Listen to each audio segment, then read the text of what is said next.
Hey guys, it's Michaela. Welcome back to another video. Today I'm gonna be filming in my car because I'm just filming in my car today. So sorry if the lighting is a little bit inconsistent. But today I'm basically gonna be telling you guys all the pros and cons about your belly button ring and how to clean it, how to take care of it, like how fast it heals, all the stuff you want to know, the pain level, all of that.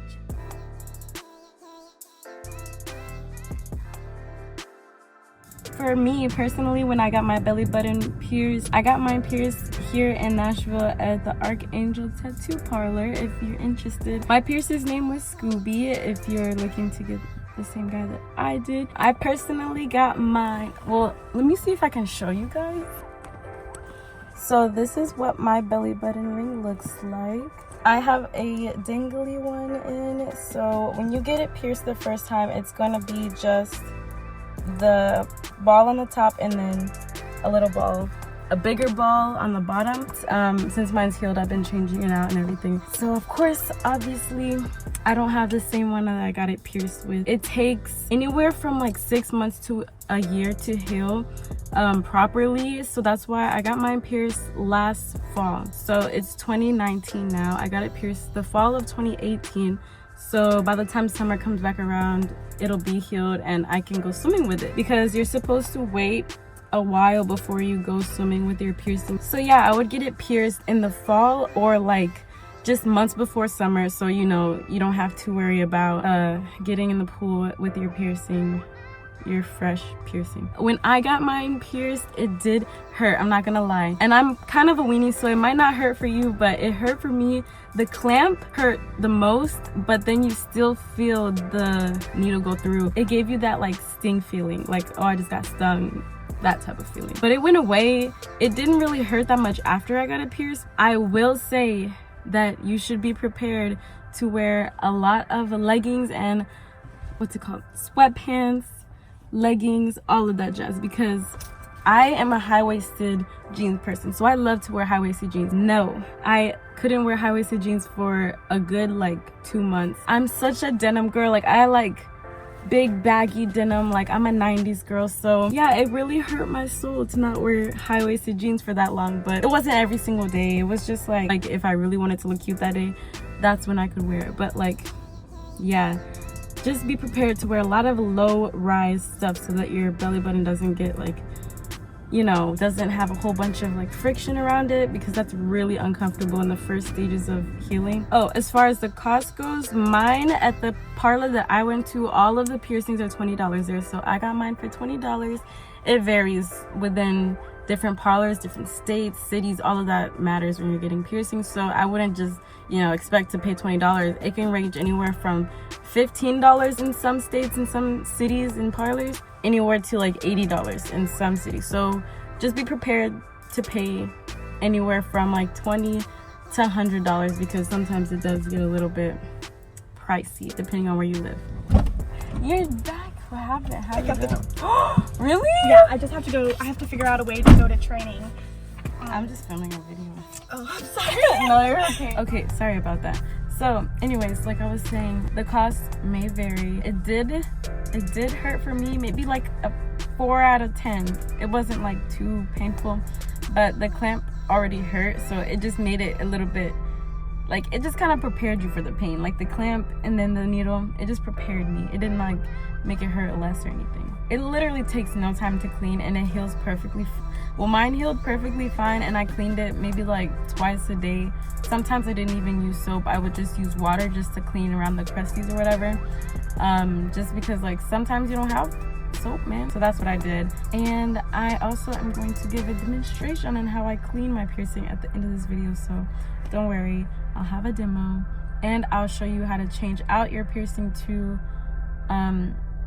once you get it, because it can be kind of tricky to change out your piercing after you get it, because finding the hole on the bottom part and everything. But I'll explain all of that just in a clip at the end of the video. So yeah, I hope you guys enjoyed this video. That's all of the facts and all the questions people ask me about my piercing, all of that jazz. I just put it on this video for you.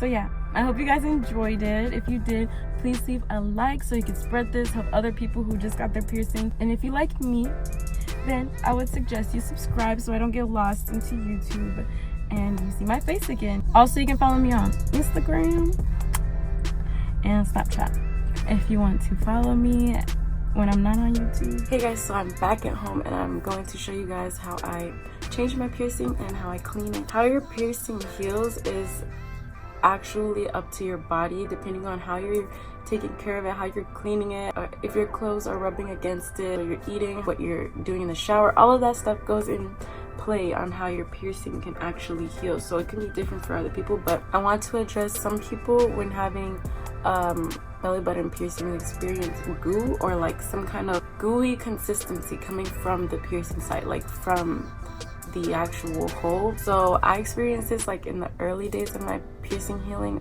not too early on, but it was within like 3 months of the healing, and I thought it was infected because I was like, well, my piercings don't ever goo like that, like they don't goo. But depending on the color of that goo and the consistency and how much of it, then you can determine whether it's infected or if it's just a part of the healing process. So when you're about to change your piercing, the first thing I want to do is look at the piercing site, see if there's any type of crusties or any like goo, you know, once you push it up. When you push up your piercing from the bottom and you see the ball on the top, push out of the hole. You want to first look at your hole, look at the piercing site and see, does this look like it is healed enough to switch out the piercing? Because you obviously don't want to change it while it's still in the healing process, and make sure it's a good, you know, for your first time changing your piercing, you don't want it to be anything cheap. Make sure that it's good quality. So yeah, the way that I changed my belly button piercing is I push up the bottom of my piercing so that it's exposed, you know, that I can like grab the ball tightly. I can grip it enough to twist it, and then all you do after that is just slide it right out. It's super easy to, it shouldn't be hard to change it. The thing is, if it's hard to take out your piercing, that probably is telling you that it's not ready to be changed. And so what I do for the new jewelry is you kind of have to like, well, depending on your belly button shape and like the way your skin is, like everyone's belly button is different, you know, depending on the shape of your belly button and like how your skin is on the top, can affect where the hole is and how your piercer decided to shove the needle in. So yeah, what I like to do is I just find the hole. Sometimes you can see it, I can't in my case, so I just try to find it the best way that I can, and I push the needle back through, and you will have to like, well, I pulled my skin taut so that it was easier for the hole to stretch and it wasn't, you know, if you picture the way that your skin is inside, just imagine these are the two walls of your skin. This is the outside, and this is the other outside. So everything past these two lines is considered not your body. The needle goes through these two walls, right? The hole that they make is like a little tunnel, obviously, because it's a hollow needle. So they pierce it and it makes a hole, a little tunnel in between your skin.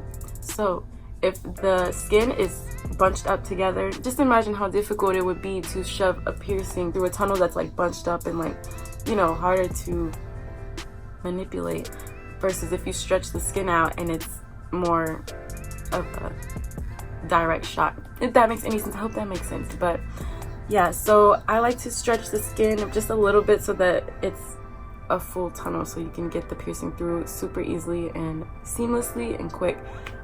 So and then I push the jewelry through. It's kind of self-explanatory, but like a lot of people don't know how, so I gave a demonstration just now. You just saw it, and yeah, and now I'm going to show you how I clean my piercing.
Read about this or hear this? That you used to go up on Mulholland Drive and park every night. and visualize seeing yourself as.